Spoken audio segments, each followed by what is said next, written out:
Intervención del doctor Óscar Iván Zuluaga Escobar. El doctor Óscar Iván Zuluaga Escobar es un economista, empresario y político nacido en Pensilvania, Caldas. Se desempeñó como ministro de Hacienda en el periodo 2006-2010. Ha sido concejal y alcalde de su municipio, Pensilvania. Dirige empresas en el sector empresarial y gremial y senador de la República durante el periodo 2002-2006. Como senador fue cofundador del partido de la U. Actualmente es candidato a la presidencia de la República por el movimiento Uribe Centro Democrático.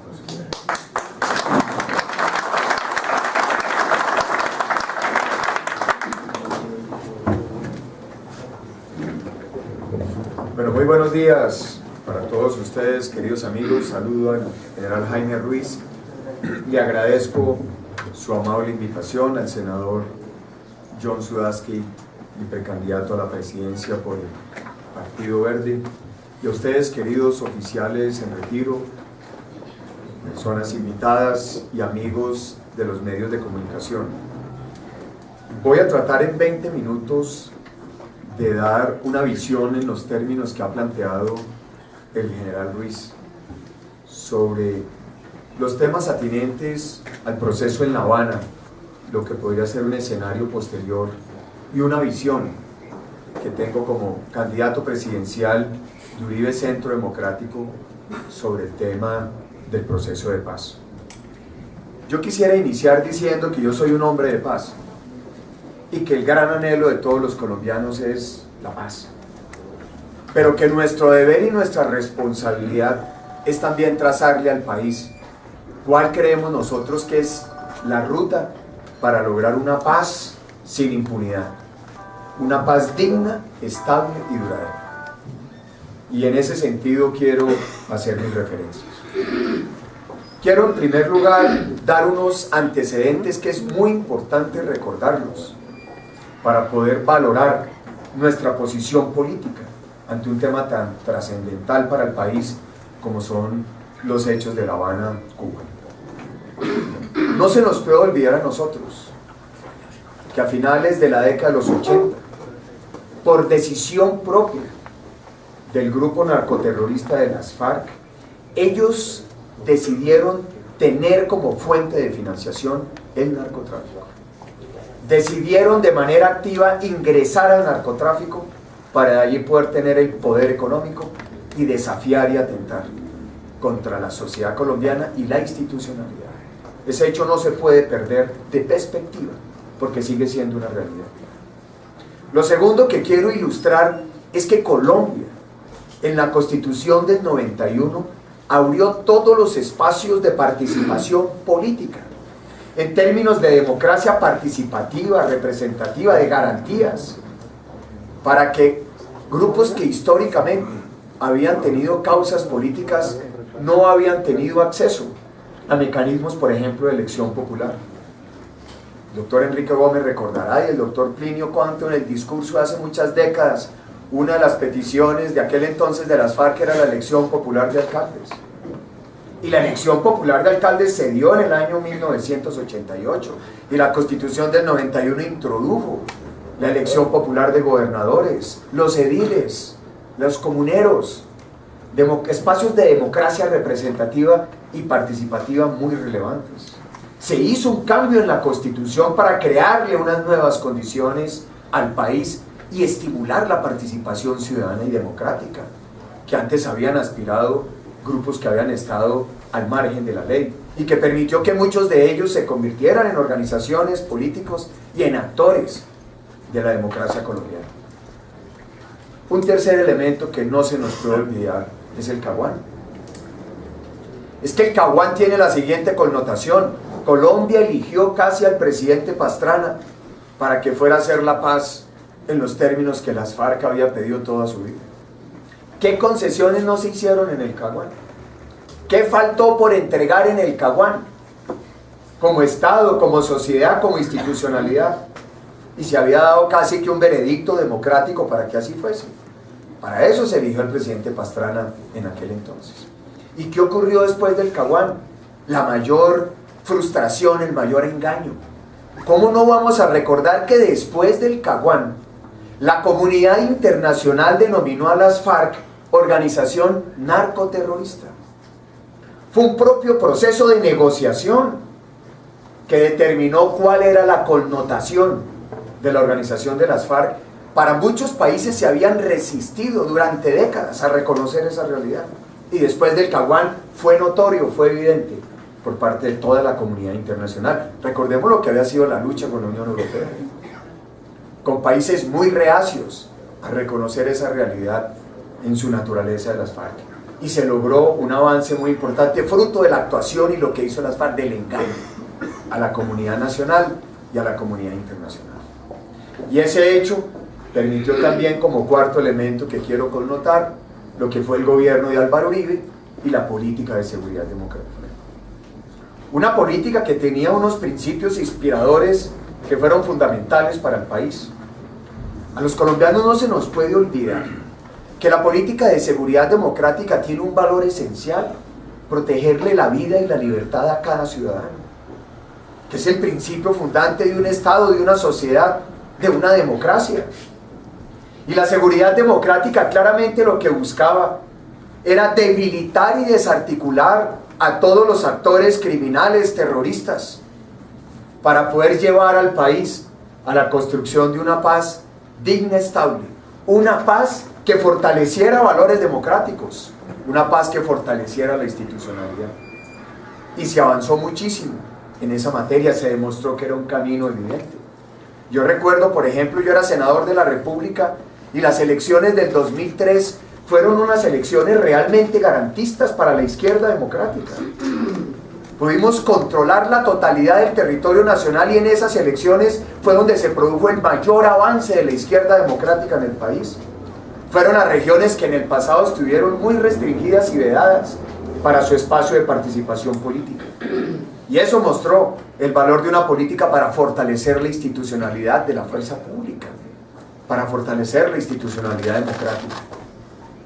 Y esa política de seguridad democrática enfrentó un desafío en ese momento, que era la participación del régimen chavista en los intereses de Colombia. Logramos avanzar muchísimo, pero había algo que no podíamos controlar, que era el apoyo y la participación del régimen de Chávez y su cercanía con la organización narcoterrorista de las FARC. Seguía siendo un punto de apoyo muy relevante. Y recuerdo, porque era ministro y compañero de gabinete, la insistencia del entonces ministro de Defensa, Juan Manuel Santos, advirtiendo los riesgos para el país, las coordenadas donde operaban, el apoyo irrestricto del régimen chavista, que le creaba un factor muy delicado para la sociedad colombiana y para entonces lo que era el proceso y la política de seguridad democrática. Y fue por ello que se llegó a esa crisis diplomática con Venezuela, que buscó ponerle al mundo en evidencia una realidad que era conocida, y donde el gran actor entonces era el entonces ministro de Defensa, Juan Manuel Santos. Y se dio un hecho que es lo que hay que entrar a analizar para poder entender lo que significan los riesgos de La Habana. El presidente Santos se posesionó y lo primero que hizo fue llamar a Chávez, mi nuevo mejor amigo, entregarle las llaves de la paz de Colombia y detrás de ello debilitar y desarticular la política de seguridad democrática. Un gran logro que había tenido la sociedad colombiana y le estaba mostrando un camino para que Colombia avanzara en la construcción de una paz digna y estable. De una paz negociada, seguramente, pero en condiciones dignas para la sociedad colombiana, que implicara un fortalecimiento de la democracia, de la institucionalidad y de sus valores democráticos. Un principio fundante de lo que es la política de seguridad democrática. Y desde allí nace un proceso en La Habana que implica enormes riesgos para el país. Y que implica enormes riesgos porque la esfera geopolítica dentro de la cual se desarrolla es completamente independiente frente a intentos y negociaciones de paz del pasado y que no se pueden desconocer para una democracia como la colombiana, con una trayectoria de cerca de 200 años, con problemas y deficiencias, pero una democracia que ha sido un pionera y un pilar en el contexto de América Latina.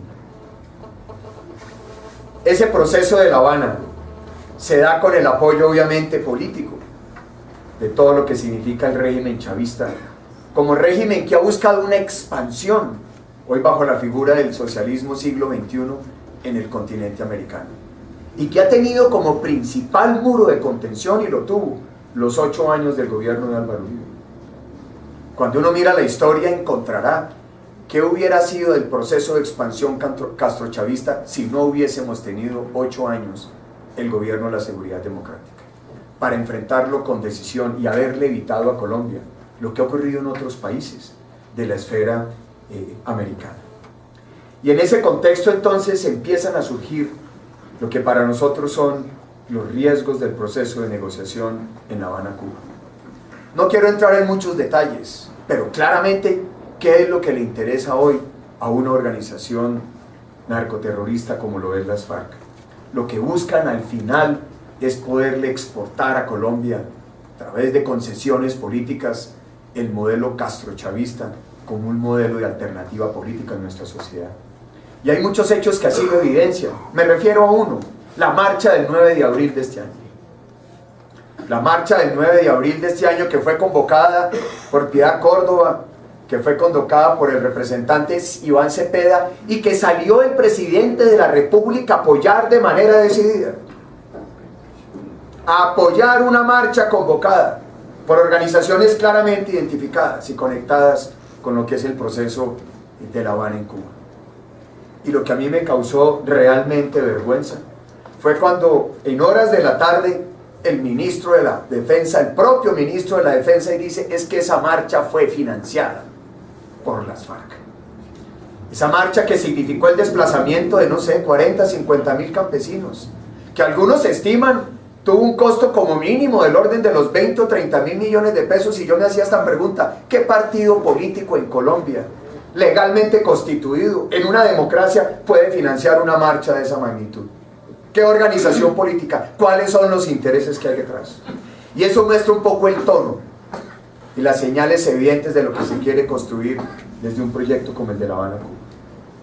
Ese proyecto de La Habana es una ruta enormemente peligrosa para Colombia, no solo por esa filosofía política, sino porque detrás hay unos principios que pueden llevar a una paz que signifique la impunidad para Colombia y la vergüenza para la institucionalidad de la fuerza pública.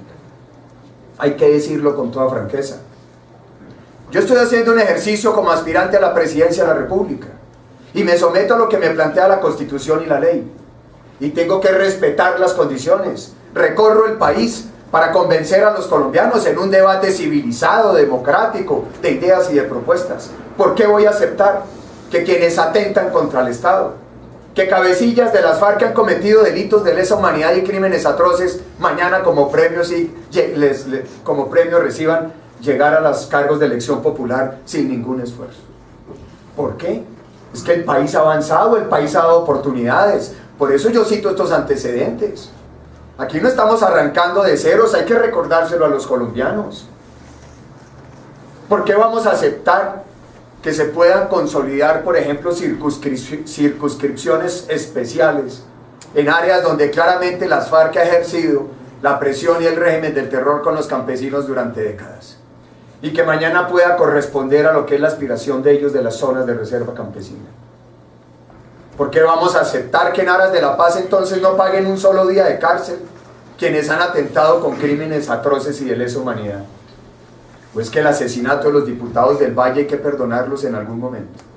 Claro que todos queremos una actitud por la paz y uno está dispuesto a hacer reducción de penas, a hacer algunas concesiones, por ejemplo en materia política de guerrilleros rasos.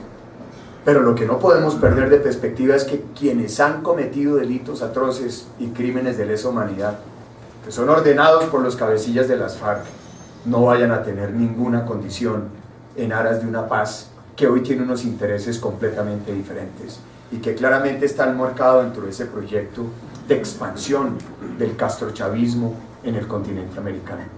Ahí es donde está nuestra gran diferencia.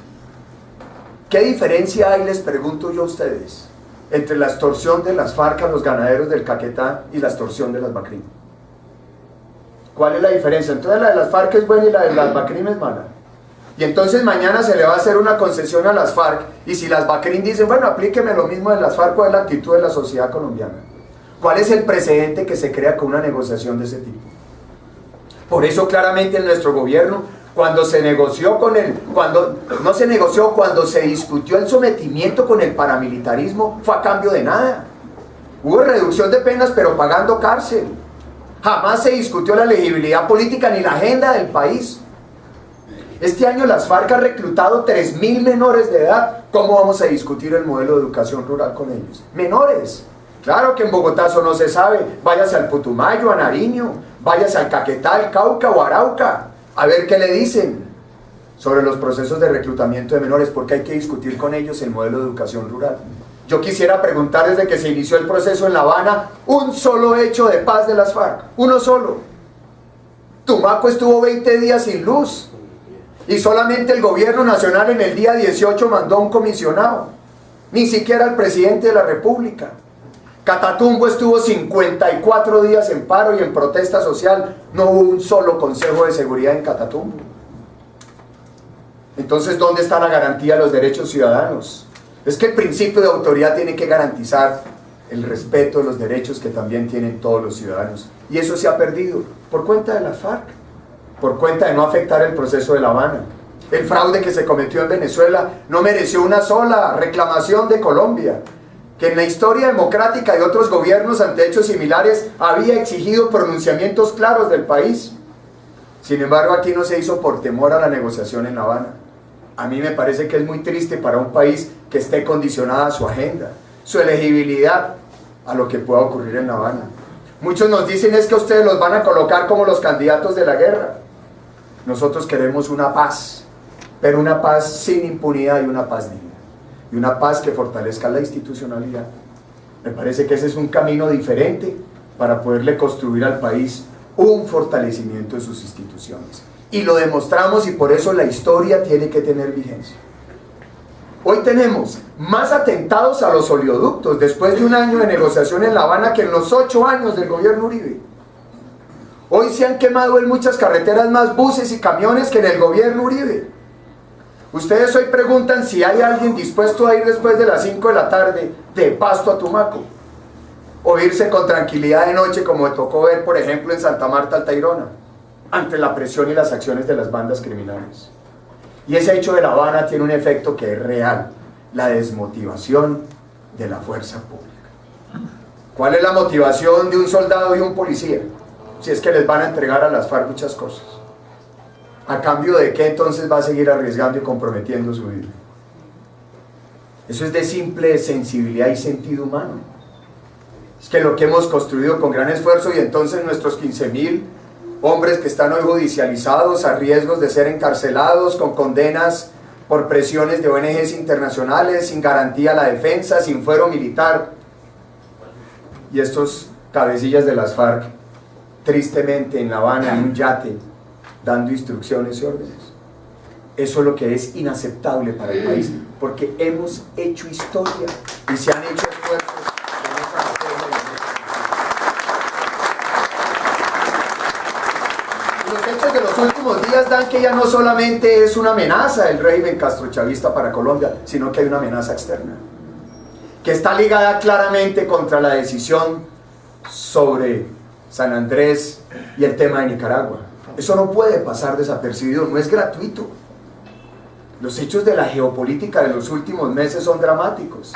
La decisión de San Andrés, las conversaciones y los halagos de los cabecillas de las FARC hacia Nicaragua, felicitándolo por la decisión tomada por la Corte Internacional, la presencia y la violación de la soberanía de los aviones rusos. Le plantean a Colombia y le escalan que la política tiene que ir más allá, que lo que está en juego en La Habana no es tan simple, que el país tiene que revisar seriamente su posición y la defensa de la soberanía. Aquí hay entonces una amenaza geopolítica que trasciende ya también el país y que nos lleva a una reflexión muy profunda sobre cómo debemos ejercer nuestra defensa y la soberanía en un tema tan delicado, tan crítico como San Andrés, y que tiene una conexión clara con ese eje de expansión del castrochavismo. No podemos ser ingenuos. La historia nos lo ha mostrado y Colombia tiene que defender unas instituciones que ha construido con mucho esfuerzo, porque hay una obligación de quienes aceptamos cumplir la Constitución y la ley, y eso nos plantea un hecho muy delicado. Muchos dicen que hay que prepararnos y firman un acuerdo. Claro, no sabemos qué van a firmar. Y entonces yo hago esta reflexión. Por ejemplo, en nuestro gobierno, con la política de seguridad democrática, tuvimos el mayor avance en el tema de atención de víctimas. Nosotros en el año 2004 destinábamos para las víctimas un presupuesto del orden de los 300.000 millones. Cuando terminamos en el 2010 teníamos 1.8 billones de pesos para la atención de víctimas. Gracias a la seguridad democrática, desde el año 2009 se estableció la reparación administrativa de víctimas.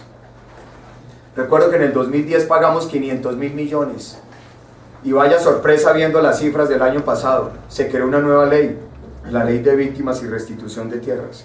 Y el 96% de las reparaciones de las víctimas del año 2012, que fueron cerca de 960.000 millones, se hicieron con el decreto administrativo que nosotros habíamos expedido.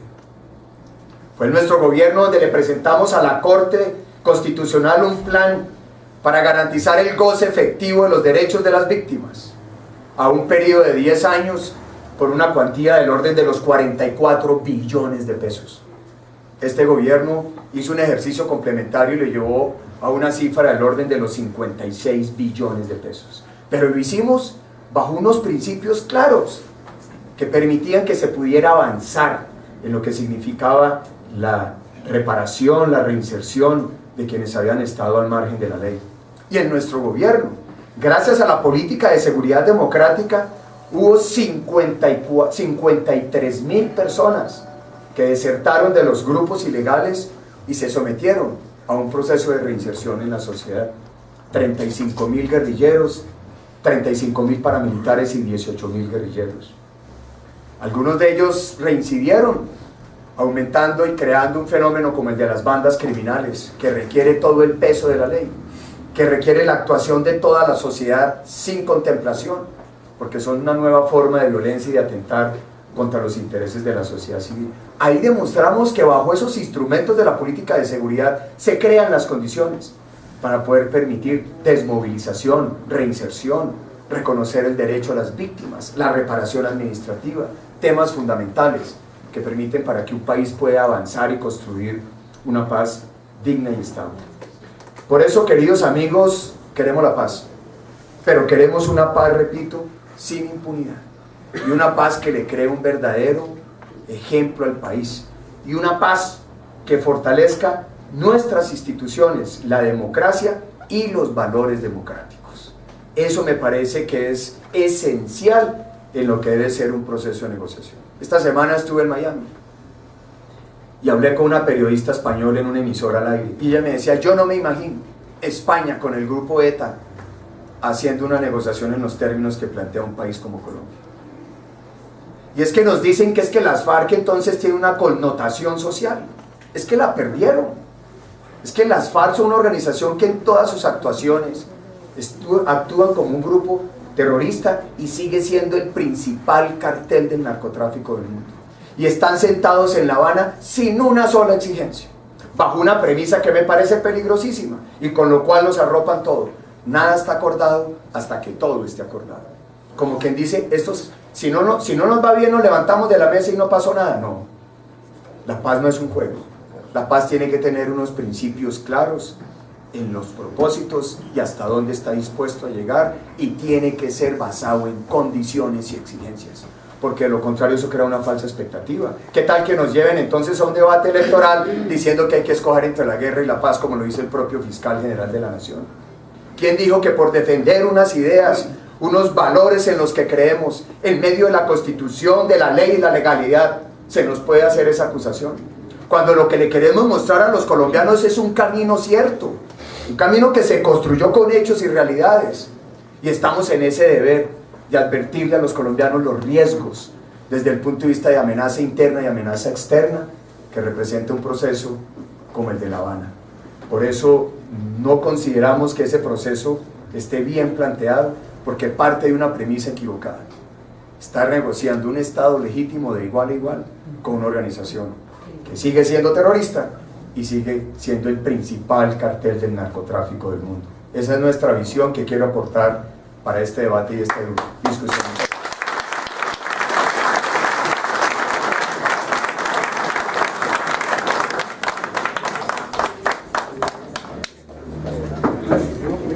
Continuamos con la intervención del doctor John Sudarsky.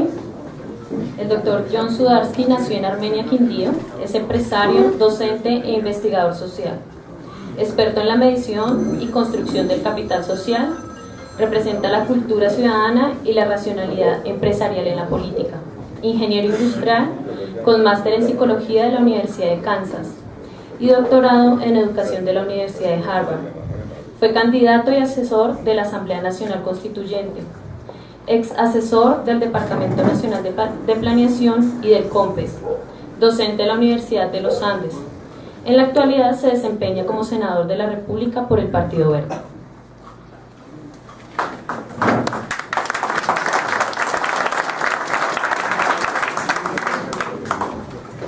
Buenos días. Cuando uno se presenta a una audiencia como esta,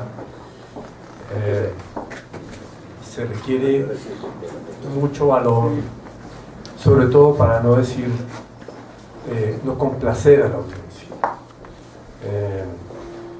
Digamos, uno como candidato, como político, como académico, tiene, digamos, la responsabilidad de como poner las cosas en una perspectiva diferente a la que convencionalmente la gente ve. Nosotros en la medición de capital social tenemos una variable muy extraña, un verdadero descubrimiento que se llama FENOVAL.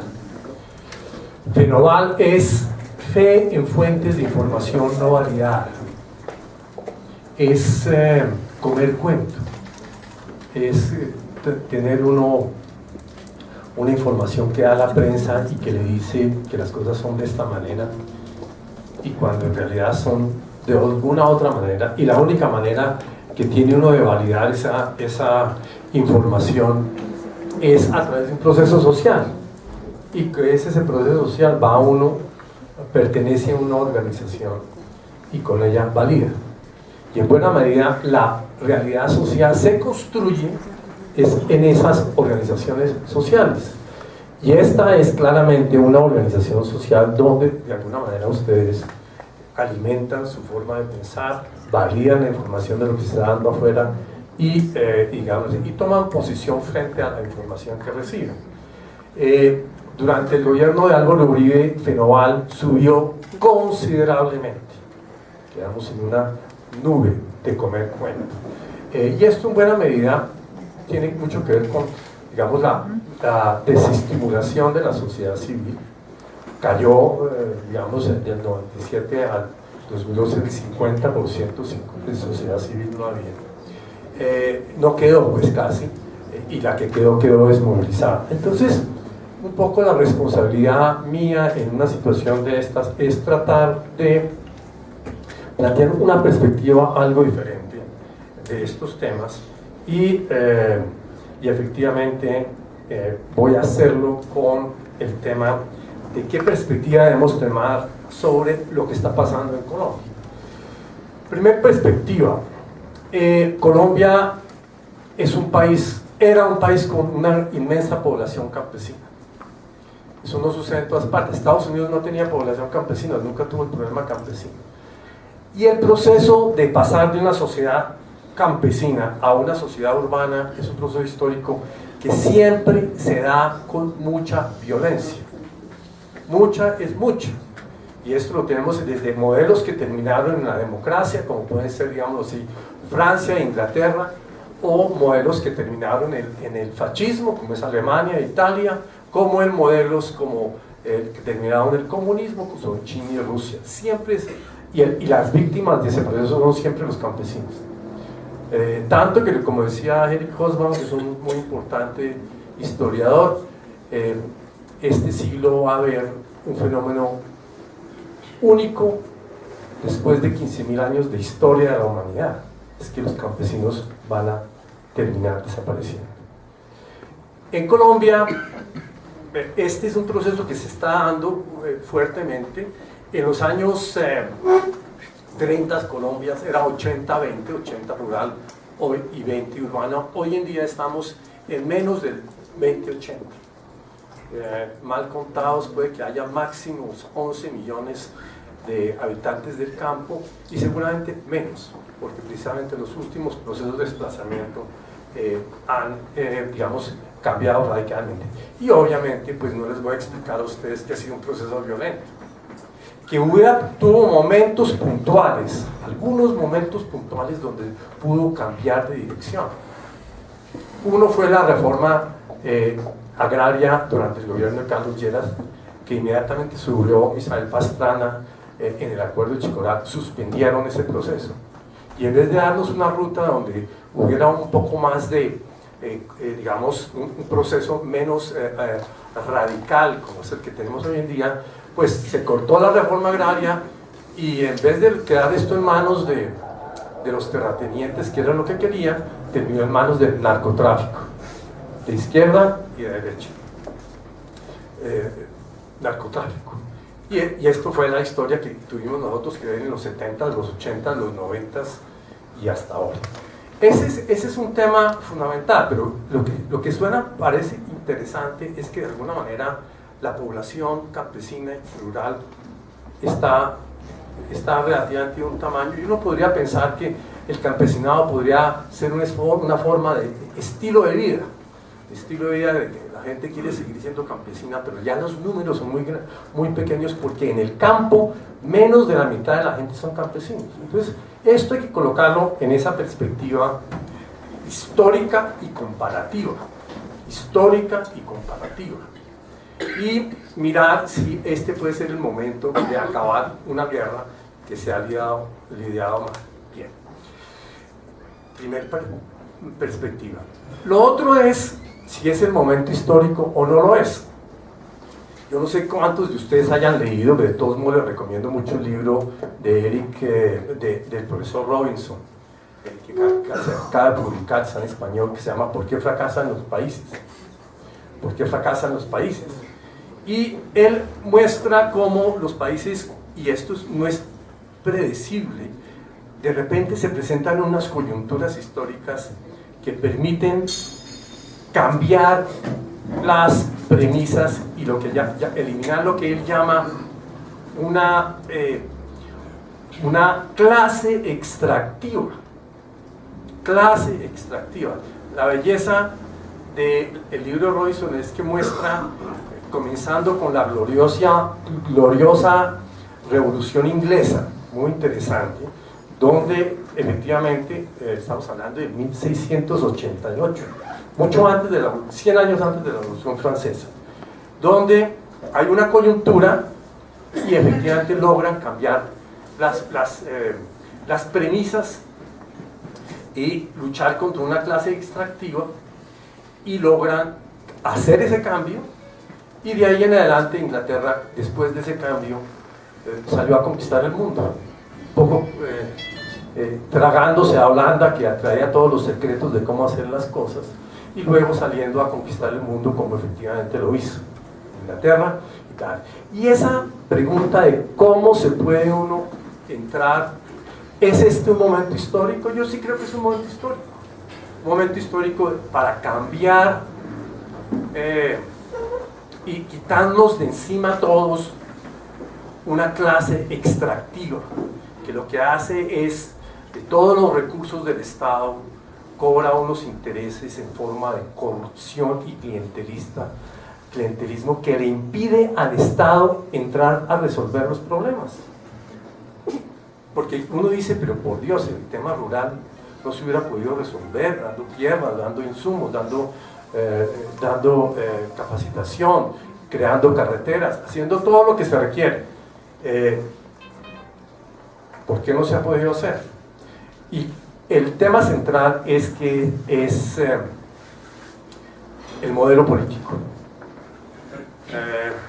Ustedes, como militares, les ha tocado el papel de defender frases muy altisonantes que corresponden a lo que debe defender unas fuerzas militares.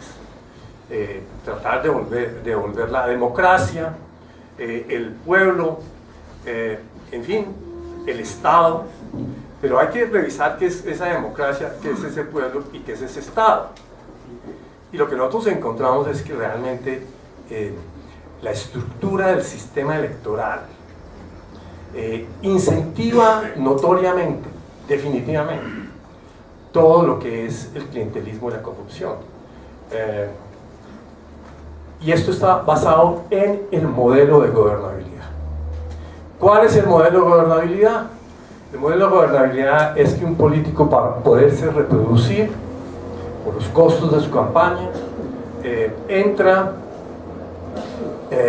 una vez elegido a una coalición nacional y la coalición nacional le entrega puestos y contratos. Antes le entregaba puestos y contratos, ahora entrega pedazos completos del Estado. Esto no es al menudeo, esto es, digamos, al por mayor, ¿no? Digamos, para poder reproducir el costo de una campaña de un senador vale 4.000 millones de pesos barato, ¿no?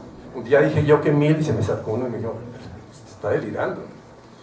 Y ahora me comentaron algo muy simpático, que con la entrada del presidente Uribe, pues se iban a poner más costosas las campañas, porque obviamente la competencia es más dura.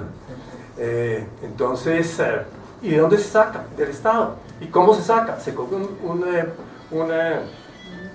unas entidades y de ellas se extraen rentas con el efecto que el Estado no puede resolver los problemas, porque su instrumento de implementación, su instrumento de llevar a cabo los programas, de hacer las inversiones, es capturada con otros propósitos. Y les voy a poner un ejemplo que, digamos, es un poco para llorar. Paro agrario. Paro agrario es la más clara evidencia que el sistema de clientelismo y corrupción no estaba funcionando, porque básicamente el sistema es que usted va, se consigue un poco de votos en cualquier territorio, si es nacionalmente, digamos, hay senadores, un senador de mi partido se eligió al Senado con 10.000 votos. ¿A quién representa él? Pues a nadie. ¿A quién tiene que rendirle cuentas? A nadie. Y entonces usted efectivamente tiene la autonomía para que los políticos hagan lo que quieran porque no tienen a quién responder. Paro agrario. Claramente mostró que, digamos, el tema era absurdo. Entonces, lo decía Hernán Andrade en la plenaria, se nos salió de las manos, no había nada que hacer. A los señores políticos que iban al Catatumbo los sacaban señores, porque llevaban 50 años prometiendo y no haciendo, ¿okay?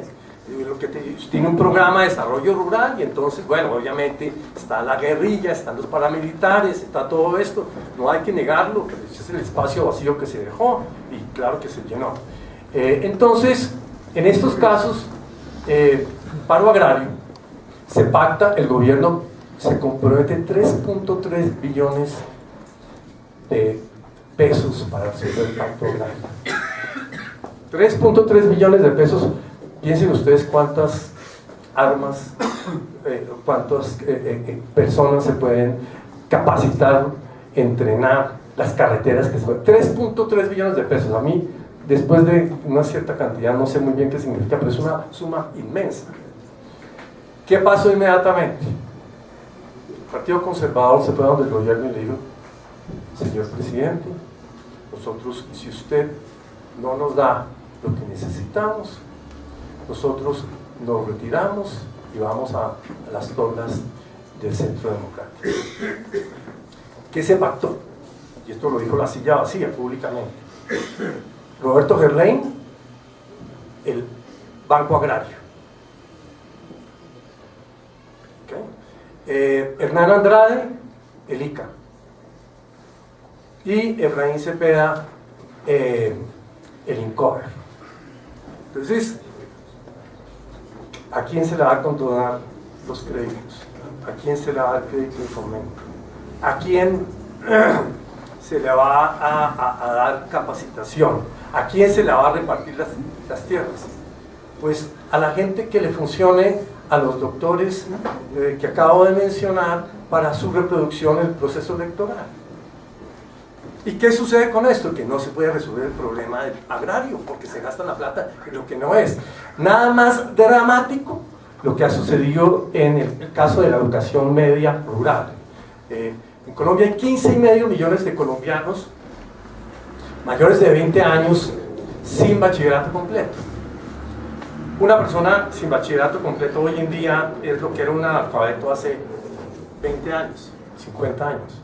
Usted requiere ese nivel educativo para entender la sociedad en que está metido. Es el umbral, lo que llamamos nosotros umbral cognoscitivo. Y entonces efectivamente ahí hay un problema gigantesco, porque uno va y mira por qué es que no han resuelto ese problema y resulta que las secretarías de educación, que son un botín absolutamente delicioso para un político, pues se usan para usar otra cosa. Y entonces uno mira al Cauca, entonces dicen que es un problema de exención, que los jóvenes campesinos no quieren educarse, que son perezosos o que la educación no sirve. Pero va uno a Cauca y mira, y en Cauca el problema es la oferta educativa, no hay ni colegios. Le pregunto a Marcos Avilama y dice, pero por favor, los colegios. Y le va uno a decir a alguien del establecimiento y le dice, no, es que esos indios son unos perezosos, no quieren estudiar, y no hay colegios. Es decir, de nuevo es capturado con otro propósito. Usted no puede resolver los problemas que hubiera podido resolver si no tuviera una clase empresarial como una sanguijuela tomándose los recursos y impidiendo que el Estado pueda resolver los problemas. Entonces, ustedes tienen un problema gigantesco y que están luchando con las manos para contener, digamos, el desorden y la legitimidad de un Estado, ¿no? En las últimas elecciones, y mientras tanto el Estado, la política no funciona. Miren las últimas elecciones que hubo para la Cámara. El tema del voto preferente, que es la propuesta, si me queda tiempo la avanzo rápidamente y después volvemos sobre eso para poder tener tiempo de discusión. Entonces, el tema ahí es el tema de las elecciones a la Cámara. Acuérdense del tarjetón. Tarjetón, dice uno el tarjetón, caramba, tarjetón, no hay nombres, no hay fotos y usted no sabe por quién está votando. Hubo 1.800.000 votos anulados. ¿Okay? 1.800.000 votos anulados. Y hubo 800.000 votos no marcados. O sea que la gente entró a su cabina, vio el tarjetón y dijo, nada, 800.000 y 1.800.000. Si usted suma los votos anulados, los votos no marcados, los votos en blanco y los votos que se perdieron por silla vacía o por todo lo demás, resulta que todo el sistema de representación representa 1, porque hay una abstención del 56%. 56% ni se levanta por la mañana, se queda en la casa, o al final demuestra. Antes un amigo mío me mostraba el dedo diciendo, mire, sin tinta, yo no voy a votar por estos tipos. Muy bien, entonces la totalidad del sistema de representación en Colombia representa 1 de cada 3 colombianos. O sea, hay un problema con el sistema de representación, porque el sistema de representación, el doctor Oscar Iván comentaba la democracia representativa, la democracia participativa. Yo no soy abogado, yo soy sociólogo político y mido las cosas. Entonces, los números lo que permiten es decir que no hay entelequia sino la verdad. La democracia representativa ha estado cayendo dramáticamente y, como decimos ahora, 1 de cada 3. Los otros 2 o no están por el sistema o se sienten excluidos o les importa un pito. En la última encuesta que salió hace poquito, ¿quién ganaba? El voto en blanco. Porque la gente sabe que este sistema se basa en clientelismo y corrupción. Y la corrupción ha llegado hasta los niveles más impresionantes, a todo lugar. tiene tomado el Estado colombiano. Tiene tomado el Estado colombiano. Entonces, ¿qué hacemos con este sistema? Porque usted lo que no va a poder hacer es que en el post-conflicto sigamos votando por el voto preferente y que la gente no sepa, porque usted simplemente no le funciona. Lo que están proponiendo en La Habana nos debe dar unos indicios de qué quisiéramos ver entre el gobierno, la FARC, como un proceso de participación. Entonces uno, claro, dependiendo cómo lo quiera ver, siempre lo ve mal. Sobre todo si hay actores políticos que lo único que quieren introducir es miedo. Y lo que quieren introducir es, digamos, la gente aterrada, pues no piensa más que en protegerse y en armarse y defenderse. Pero digamos, hay que mirar los datos que pues, son las cosas que no nos monten en fenoval, que no queremos nosotros en las nubes, digamos, sino que tratemos de encontrar los datos. Entonces, ¿cuál es la propuesta nuestra? Entre otras cosas, la democracia participativa también es fatal. Los resultados, yo soy autor de la ley estatutaria de participación y efectivamente lo que hemos visto es una caída del conocimiento y uso de los mecanismos de participación, en buena medida porque los consejos comunitarios en buena medida pues hacían que la gente, ¿para qué voy a participar yo por aquí, por allá, si voy a donde el presidente y ayer me dan aeropuertos? Hágase ese aeropuerto, ¿okay? ¿Para qué deliberación ni nada por el estilo? Y efectivamente cayeron, como hemos dicho. Entonces, ¿cuáles son los indicios? ¿Y cuál es la propuesta que yo tengo? Yo tengo una propuesta de reforma del sistema electoral. La propuesta es muy sencilla. Coja usted, voy a hacerlo para la Cámara. Coja la Cámara, coja un departamento, coja Bogotá. Bogotá tiene 17 representantes a la Cámara. Divida Bogotá en 17. Eso le da más o menos unidades de 420.000 habitantes. Entonces, San Cristóbal, que no vota. San Cristóbal, que no vota porque dice, Ciudad Bolívar no vota porque dice, pero ¿para qué? ¿Para qué voy a votar? Los pobres votan el 25% menos que los ricos. Usted va a tener Ciudad Bolívar dividida en 3 territorios. 3 territorios que tengan algún sentido histórico y cultural, y, en fin. En cada territorio de esos, usted presenta un tarjetón que tiene 9 candidatos, uno por cada partido. Entonces, digamos, cada partido tiene que ser muy cuidadoso en quién pone allá, porque si pone un paracaidista, pues no va a sacar un voto. 9 fotos con nombre y partido, tarjetón facilísimo, 9 personas, Usted vota y el que tenga más votos gana.